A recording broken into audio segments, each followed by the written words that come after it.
Olá, o Brasil é o país que mais desmata florestas. Desses recursos naturais, uma verdadeira riqueza ameaçada depende a nossa agricultura, a qualidade da nossa água e até a produção de energia elétrica. Atualmente existem cerca de 11 sistemas de monitoramento e detecção de desmatamento no país que contribuem para a fiscalização dos órgãos ambientais e da justiça. Um empreendimento colaborativo reuniu alguns desses sistemas e desenvolveu uma nova plataforma para monitorar as mudanças em nosso território. É o MAP Biomas Alerta, coordenado pelo engenheiro florestal Tasso Azevedo, que veio à cidadania nos explicar o que é e como funciona essa plataforma. Tasso, obrigado por aceitar o nosso convite. O que é, então, o MAP Biomas Alerta? O MAP Biomas Alerta é uma derivação de um projeto maior, que é uma rede colaborativa, do qual participam empresas de tecnologia, ONGs e universidades, com o objetivo de mapear as transformações do território brasileiro.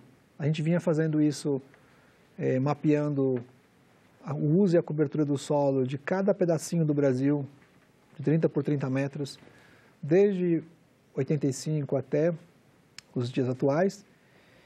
E com o MAP Biomas Alerta, a gente resolveu dar um zoom para o período do presente, digamos assim, em vez de olhar o passado, para entender onde, como especificamente está acontecendo o desmatamento, para que possa ser mais efetiva as ações de controle e combate, prevenção ao desmatamento, especialmente desmatamento ilegal. Tá, e já existem outros sistemas, né? Inclusive o MAP Biomas, ele utiliza informações de outros sistemas de monitoramento do solo. O que traz de novo, né? Quais são as novidades, o que o MAP Biomas traz além do que já existe no país? A gente tem 11 sistemas operando. Esses sistemas, o mais importante deles é o do INPE, que chama DETER. É um sistema que foi criado em 2004.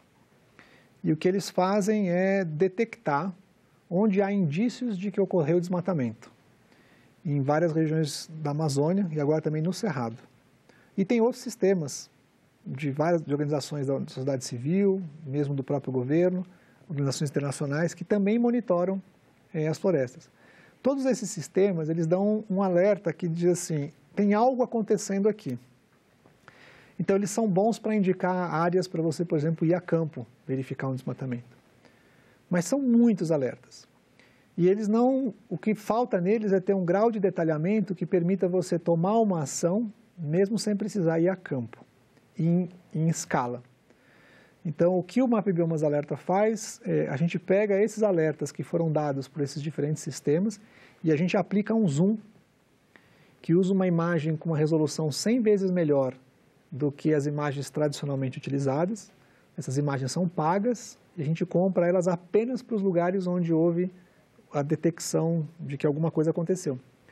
E aí, com isso, a gente consegue, com esse zoom, estabelecer perfeitamente qual é a área exata que sofreu o desmatamento e ainda obter uma imagem de antes e depois do desmatamento, porque a gente trabalha com imagens diárias de alta resolução.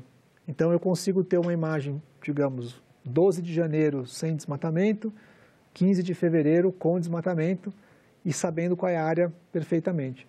Então, o que a gente faz é agregar valor aos alertas que já são gerados para que eles possam ser mais efetivos na hora que a gente vai aplicar. E o que a gente consegue fazer também é, uma vez que eu consigo definir com muita precisão a área, e eu tenho o quando, que é a imagem de antes e depois, eu cruzo isso com as bases de dados oficiais. Por exemplo, os dados de cadastro ambiental rural, o dado das propriedades rurais brasileiras, o dado das unidades de conservação, das autorizações de supressão da vegetação, áreas embargadas que não deveriam estar sendo deveriam ser protegidas, terras indígenas.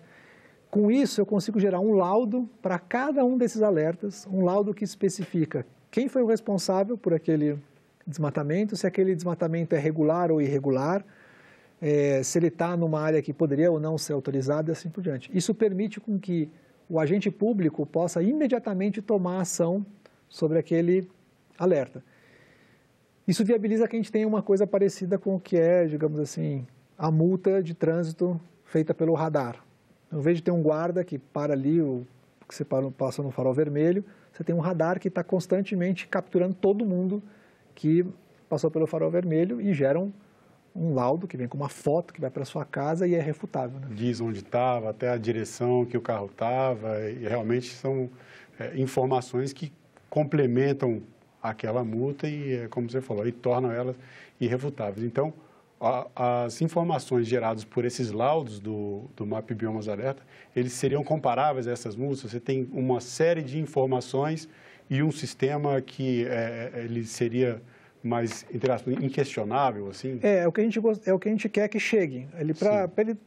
Quando se começou a usar o radar para multa, também houve muito questionamento, você recorria, até que ele, dentro de pouco tempo, se percebeu que ele é tão objetivo que é melhor você pagar a multa, né? Porque você já paga com desconto e já resolve o problema. Então, o que faz as pessoas diminuírem as vezes que ele passa no farol vermelho é a certeza de que será punido se ele passar no farol vermelho e tiver um radar. Isso que a gente está criando aqui é um sistema parecido, só que é como se tivesse um radar em todas as esquinas de todos os lugares do Brasil. Então, o satélite que a gente está usando é de uma startup americana que fez um satélite do tamanho de uma caixa de sapatos, são 200 satélites que estão rodando em volta do planeta.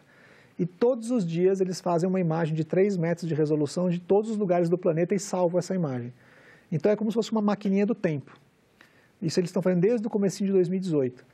Então, mesmo que a gente não tenha verificado agora o desmatamento, se amanhã a gente verificar esse desmatamento, eu posso voltar lá atrás e vai haver uma imagem de antes e depois com a data mostrando esse desmatamento.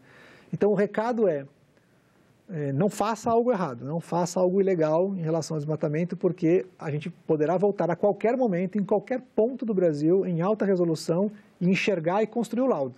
E isso é voltar dia após dia, né? Não é uma questão só de 2018, vamos pular para 2019. Não, todos os 365 dias de 2018, eles estão registrados e se houver um desmatamento, você pode fazer essa comparação do antes e o depois. Óbvio que tem momentos que tem nuvem, então você não enxerga. Mas, na média, a cada 2 dias você vai ter uma imagem de boa qualidade para poder estar utilizando. Então, é isso que é o trabalho. O trabalho é a gente automatizar isso tudo, né? E como as imagens podem custar relativamente caro se você fizer para o país inteiro, é por isso que é fundamental os sistemas já existentes. Se não tivesse um sistema que dissesse, olha, é aqui que está o problema, não valia a pena a gente comprar essas imagens, porque eu teria que comprar as imagens do Brasil inteiro e depois sair buscando a agulha no palheiro.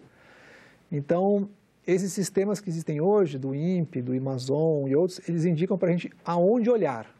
Põe a lupa aqui. E aí é igual o binóculo, né? Quando você está vendo o passarinho, né?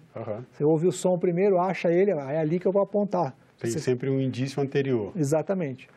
Então, isso permite a gente fazer análises muito aprofundadas, né? Até tinha uma figura que passou agora há pouquinho aqui, que era um desmatamento que foi de uma área autorizada, que é uma outra possibilidade, né? Então, eu não sei se consegue colocar a figura, mas... A gente consegue. A gente tem uma arte, a gente já vai colocar aqui. Legal. Essa aqui tem a imagem autorizada. Desculpe interromper, eu ia até perguntar mesmo sobre isso, porque essa área, né? Da mesma forma que o sistema ele vai gerar a multa, quer dizer, o produtor rural que estiver pensando em trabalhar fora do que está autorizado, ele pode ajudar também o produtor rural a trabalhar dentro da sua área autorizada, mantendo uma reserva legal e assim evitar problemas. Por exemplo, esse caso aqui, o que aconteceu? Você tem essa área que está em vermelho aqui, é a área que foi autorizado o desmatamento. E essa autorização ela é válida de 6 de agosto de 2018 a 31/12, né, de 2021. Então, o que a gente viu? A gente viu que tem um desmatamento ali, tinha um indício de desmatamento, que é essa área amarela, e a gente olhou ela numa imagem no dia 5 de agosto. Por quê? Porque 5 de agosto ele não tinha autorização ainda. Então, se tivesse um desmatamento aqui 5 de agosto, estaria irregular.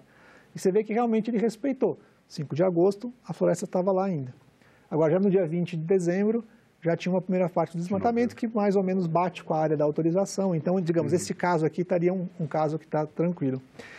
Infelizmente, os casos em que a gente tem autorização, nessa primeira leva de alertas que a gente gerou, nós geramos 4.577 alertas validados em todo o território nacional. Todos os estados brasileiros têm alertas, 1.200 municípios com alertas de desmatamento. Isso só 2019? Só janeiro, fevereiro, março de 2019 e um pouco dos alertas de teste que nós fizemos no último trimestre de 2018.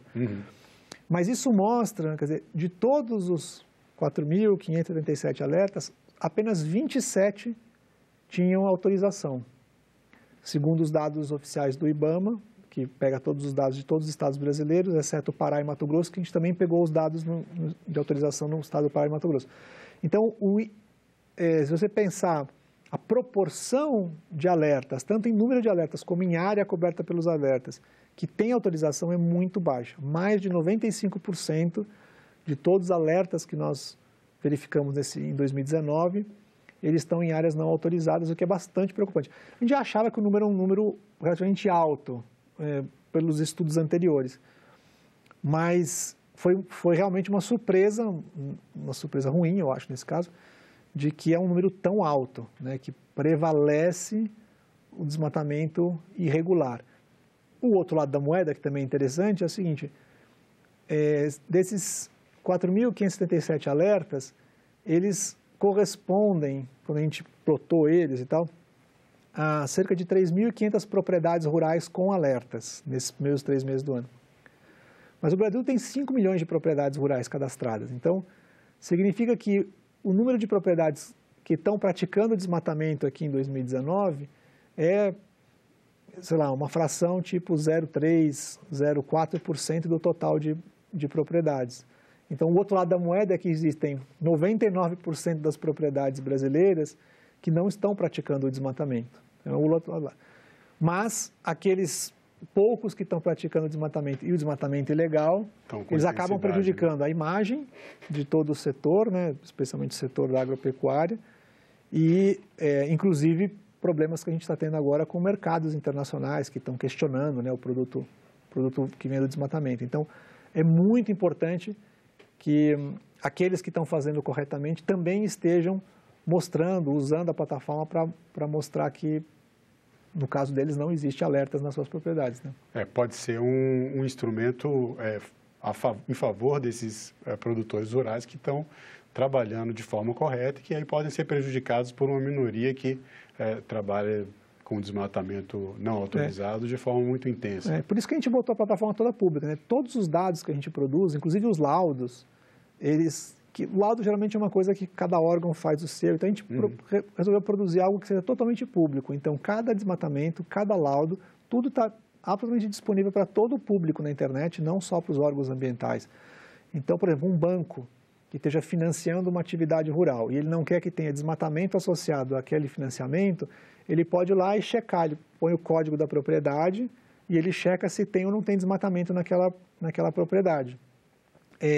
O próprio produtor, né, está pegando um crédito, por exemplo, e quer demonstrar que não tem o desmatamento acontecendo na propriedade dele, ele pode também usar a plataforma tem essas utilidades também, né? Então, essa ideia de transparência, colocar o dado para fora, para a gente garantir que aqueles que estão fazendo corretamente possam mostrar que estão fazendo corretamente e aqueles que estão fazendo de forma irregular sejam devidamente contidos, né, e sejam penalizados, porque a gente só acaba com a irregularidade e a ilegalidade se houver certeza da pena, certeza de que você vai pagar um preço.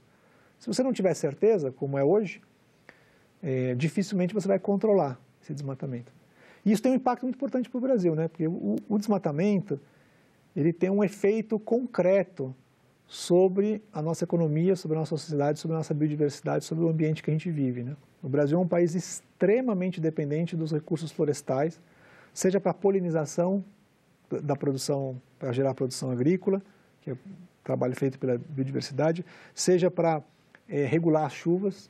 A chuva aqui no centro-oeste, no centro-sul do Brasil, o ciclo da água é dependente do que acontece, por exemplo, na Amazônia e acontece nas cabeceiras no Cerrado. Então, é muito importante a manutenção, né?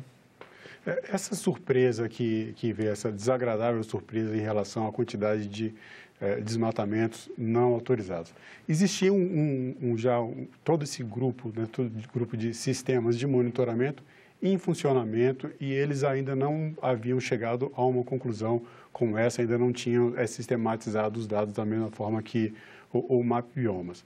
Agora, o MAP Biomas é uma iniciativa da sociedade civil e ainda assim, quer dizer, traz informações governamentais, de organizações não governamentais, sociedade civil, empresas de tecnologia.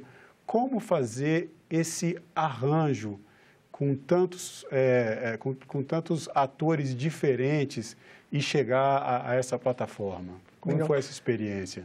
Só um comentário sobre... Quer dizer, os sistemas que existem, especialmente o DETER, no INPE, eles foram fundamentais para a queda do desmatamento que teve, especialmente entre 2004 e 2012 no Brasil. O DETER é um pioneiro no mundo, né? Pioneiro no mundo, é fundamental. Por quê? Porque ele orientou para onde ia os fiscais para poder fazer o seu trabalho de campo. Então, foi uma revolução importantíssima. O que acontece hoje é que o desmatamento está muito mais fragmentado e a gente precisa conseguir fazer com que cada alerta que foi gerado valha. Cada alerta gere um dado, né? Gere uma ação concreta. E, para fazer isso, a gente precisa melhorar a forma como esse dado é apresentado e o detalhe com que ele é apresentado. Então, só reconhecendo que é muito importante o que já foi feito, agora nós precisamos dar um passo a mais, né? No caso, sobre a experiência de fazer isso em grupo, também é uma inovação importante, né? Esse projeto é uma inovação, não existe nada parecido no mundo com esse tipo de ferramental usado para a questão da identificação clara do desmatamento. E a forma como a gente montou isso foi através de uma rede de organizações, usando o melhor do conhecimento de cada ente. Então, tem especialistas na Amazônia, tem especialistas no Cerrado, no Pampa, na zona costeira, na Caatinga, no Pantanal, Mata Atlântica. Então, a gente tem grupos especialistas nos biomas, grupos que são especialistas em computação, que são capazes de fazer as máquinas trabalharem para ajudar a gente a resolver os problemas de identificação do desmatamento e tal. Criar os algoritmos. Algoritmos e tal. E a gente tem uma turma que entende muito de imagem de satélite. Porque para a gente fazer produzir os mapas e tal, a gente essencialmente tem que analisar imagens de satélite. Então, o que a gente está, nesse momento, fazendo é buscando formas de fazer com que cada vez mais esses grupos possam interagir para gerar esses produtos. E é tudo na nuvem. A gente não faz nenhum processamento, digamos assim, no próprio computador em casa, até porque o que a gente precisa processar é tão grande que não daria conta. Então, para fazer isso, a gente usa uma plataforma chamada Google Earth Engine, que é uma infraestrutura de computação que sustenta, por exemplo, o Google Maps, o Waze, esses produtos que são de mapas, né? Sim. E o que a gente faz a gente pega uma janela dentro dessas plataformas e a gente programa dentro delas e usa essa infraestrutura para processar os dados. Então, é como se a gente tivesse milhares de computadores conectados todos uns aos outros e a gente dá uma instrução que ele divide em vários computadores para executar. Isso permite com que a equipe, por exemplo, que está em Feira de Santana, na Bahia, num laboratório bem acanhado, ele tenha a mesma capacidade de processar o dado que alguém que estiver aqui em Brasília ou está em São Paulo, num super laboratório de geoprocessamento. Então, isso, há 5 anos atrás, não era possível.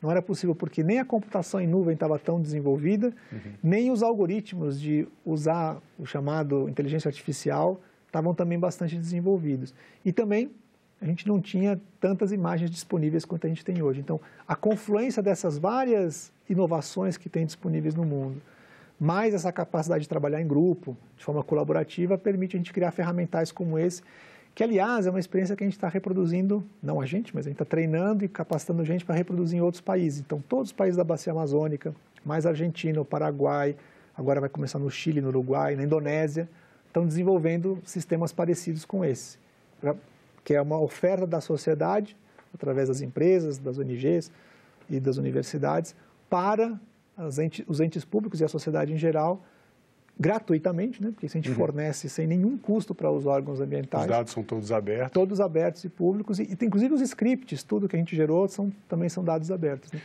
E como pensar a sustentabilidade dessa ideia? Porque é um sistema, um serviço que cuida da sustentabilidade, tem isso como um propósito, e a sustentabilidade da própria iniciativa, uma vez que ela vem de um grupo, de uma rede, como essa rede se manter ao longo do tempo e continuar disponibilizando os dados gratuitamente e se aprimorando.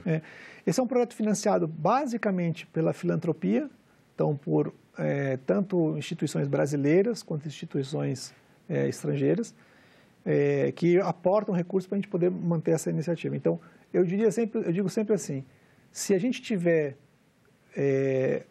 realmente tendo um impacto e quanto mais as pessoas usarem os dados e gerarem impacto com os dados, mais certeza a gente tem de que haverão os recursos para a gente poder continuar produzindo esse dado. Porque quem coloca o recurso quer ver é que isso tenha um impacto. Então, o nosso melhor indicador para garantir a sustentabilidade é os dados serem usados. Se o IBAMA usa o dado, se as secretarias estaduais de meio ambiente usam dados, se o Ministério Público, o TCU, utiliza o dado, se os bancos utilizam o dado, se as empresas, se a sociedade em geral utilizar os dados, a gente terá certamente interesse em continuar apoiando para que a gente continue produzindo esses dados para a sociedade. Existem algumas formas de a gente viabilizar, por exemplo, algumas fontes de receita que paguem pela plataforma, e isso é uma das coisas que a gente vai desenvolver ao longo dos próximos 2 ou 3 anos. São alternativas de como por exemplo, se alguém faz um uso com fins comerciais, poderia ter algum tipo de pagamento, por exemplo, para manter a plataforma. Sim. Mas nesse momento a gente não está pensando nisso. Nesse momento a gente quer garantir que exista uma coisa simples, clara, disponível, como diz o outro, não tenha desculpa, né? Está aqui de graça, pronto, em cima da mesa. Haja. Põe para funcionar. Não tem nenhum motivo, hoje não teria nenhum motivo para que nenhum desses 4.577 alertas não seja dado consequência a cada um deles. Não tem problema de produzir o dado está produzido, o laudo está pronto. Os laudos têm a validade jurídica para os órgãos de fiscalização como o IBAMA, o próprio Ministério Público.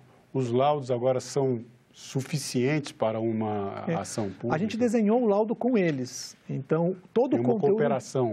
Todo o conteúdo do laudo, por exemplo, o modelo que está hoje na página disponível para o público, que é o modelo que nós criamos com base nas necessidades do IBAMA.